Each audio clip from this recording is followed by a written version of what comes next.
nutricionista, doutor Rodrigo Brasileiro, sobre nutrição, tudo relacionado a esse tema. Doutor Rodrigo, muito bom dia, bem-vindo ao nosso programa.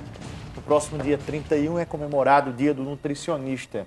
E aí, muita gente às vezes tem dúvida, qual é realmente o papel e o trabalho do nutricionista? Ou quando eu devo procurar um nutricionista? Como é que funciona isso? Na verdade, o profissional da nutrição ele está inserido em vários processos, né? Desde a gestação até a melhor idade, né? Que é a qualidade de vida. E a expectativa de vida aumentou muito no Brasil, né? Infelizmente, esse processo da pandemia, ela trouxe muitas mortes, né? Antecipou, e a nutrição ela interviu nesse contexto. Porque a saúde, de forma geral, ela só tem modificações, evolução na condição genética se tiver nutrientes. Então, o nutricionista ele vai verificar a necessidade desse paciente. Inclusive, já existe mapeamento genético para isso, que seria um exame extremamente tecnológico que a gente verifica o perfil nutricional daquela pessoa, daquele indivíduo. Mas vamos para o básico, né? O feijão com arroz, o que acontece e o que é necessário. Então sabemos que os macronutrientes, proteína, carboidrato, lipídio, conforme a OMS, a Organização Mundial de Saúde, ele nos traz uma problemática em relação ao grande consumo de alimentos energéticos, os carboidratos. Os grandes vilões hoje no nosso dia a dia. Quem que não come pão, cuscuz, tapioca? Eu só não como pão, mas deixei de recente. Mas cuscuz, se botar, como agora, no café da manhã, à tarde, de noite, toda hora. Cuscuz hoje em dia é um dos... Vamos falar em cuscuz, pegando um gancho. Cuscuz hoje em dia é um dos pratos mais consumidos em todo o Brasil. Onde você chegar, o povo consome cuscuz, sobretudo no Nordeste.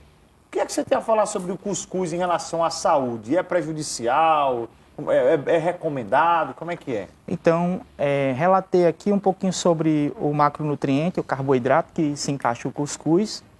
É um alimento energético e ele tem a funcionalidade da energia, né? Então, para as pessoas que fazem atividade física, pratica um esporte, tem um trabalho intenso, né? Então, trabalhador de obra, né? Pessoas que estão realmente necessitando de uma demanda energética, ele é bem-vindo.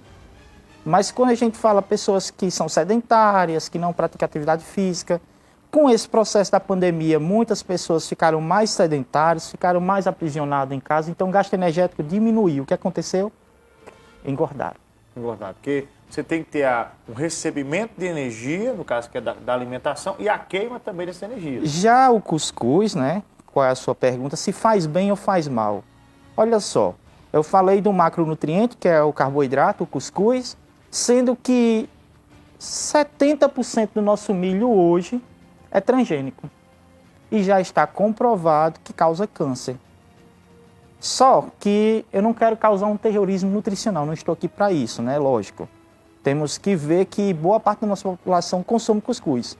Então vamos tentar. Né, o qual eu não posso falar o nome da empresa, mas aqui na Paraíba existe uma empresa muito conhecida que ela já produz o nosso milho não transgênico e o preço está bem acessível, o cuscuz. Então procurar alimentos que não são transgênicos. O que seria isso? Alimentos que foram modificados geneticamente, o qual, quando consumido, ele traz modificações genéticas também para o ser humano. Sobre o cuscuz, alguma contraindicação para quem tem, por exemplo, diabetes, questão de glicose, né? Sobe a glicose, glicose? Pronto. Já em relação à glicose, Bruno, o cuscuz, como qualquer outro carboidrato, ele deve ser moderado, né? E a distribuição energética hoje de um adulto, ele pode variar entre 2.000 calorias a 3.500, dependendo do desempenho da atividade física.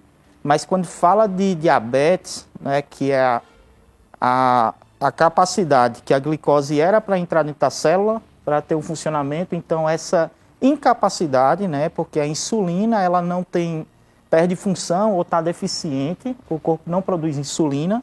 Então, nesse contexto, temos que ter bastante cuidado com o consumo de carboidrato. tem que ser moderado a quantidade adequada para o diabético principalmente.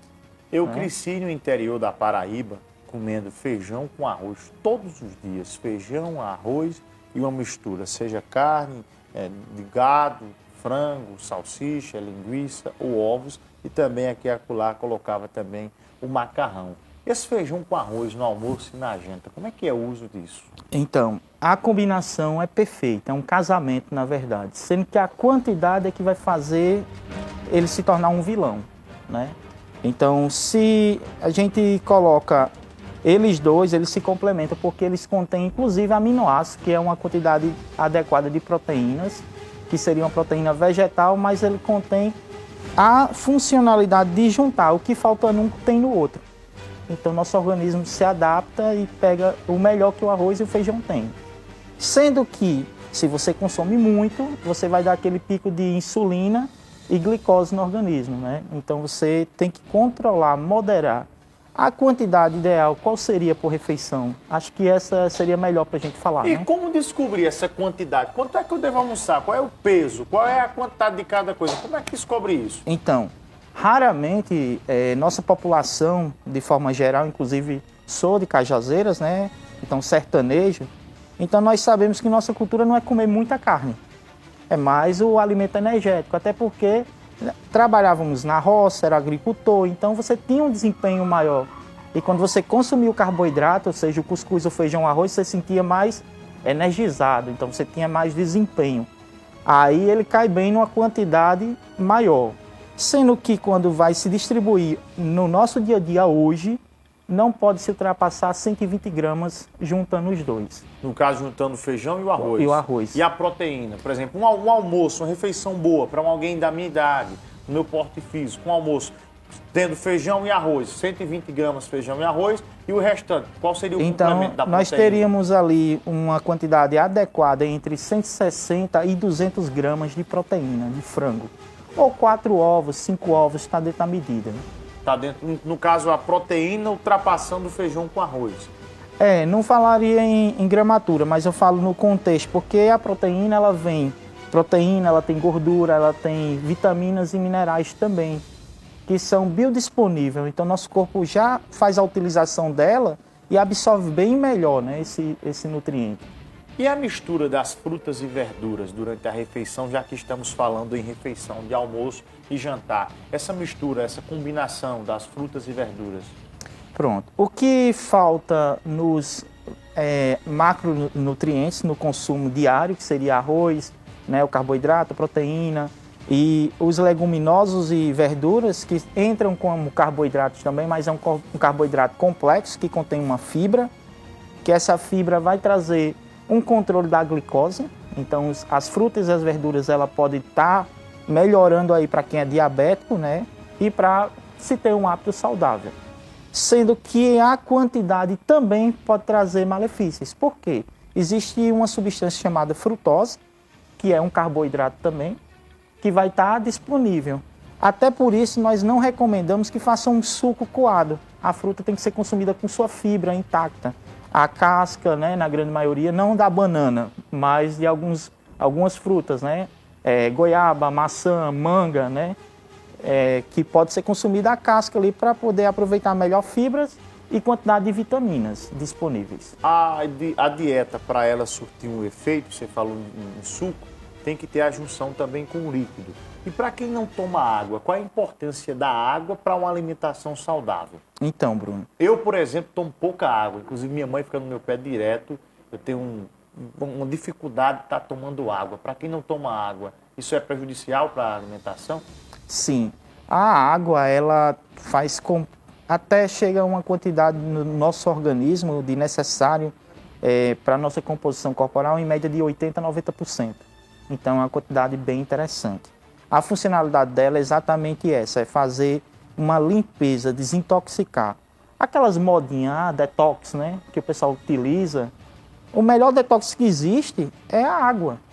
Então, chá. Então, o pessoal faz a utilização de chá para ter um processo metabólico para emagrecer, por exemplo, né, a busca do corpo perfeito, e aí ele está desidratando, está perdendo nutrientes. E já a quantidade de água ideal para um adulto não pode ultrapassar, ou não pode ser menos que 5 litros de água na nossa região. Aqui não é quente? Isso. Então, a recomendação universal seria 2,5 litros, 3 litros, o recomendado. Sendo que em regiões quentes e pessoas que praticam atividade física, que está no nosso contexto, pode ser de 5 até 10 litros de água diário para o consumo. Doutor Rodrigo, queria agradecer pela sua entrevista aqui conosco, o telespectador que está em casa, pode falar aqui como é que faz para te encontrar. Então, hoje eu me encontro, né, no Live Mall, lá na clínica doutora Renata Navarro, no 5º andar, na sala 512, e meu Instagram é dr.rodrigobrasileiro e meu WhatsApp é 83999171213. E muito obrigado, né, por mais uma vez estar aqui com vocês no Tribuna Livre, agora com você, né? Vai voltar mais vezes. E muito bom que já conhecia o Bruno também do consultório, ele Verdade, já era meu tô paciente. em falta, inclusive, com o senhor. Em breve estou indo lá, tá bom? Até mais, Bruno. Um abraço. Boa Obrigado. sorte. Olha, eu quero finalizar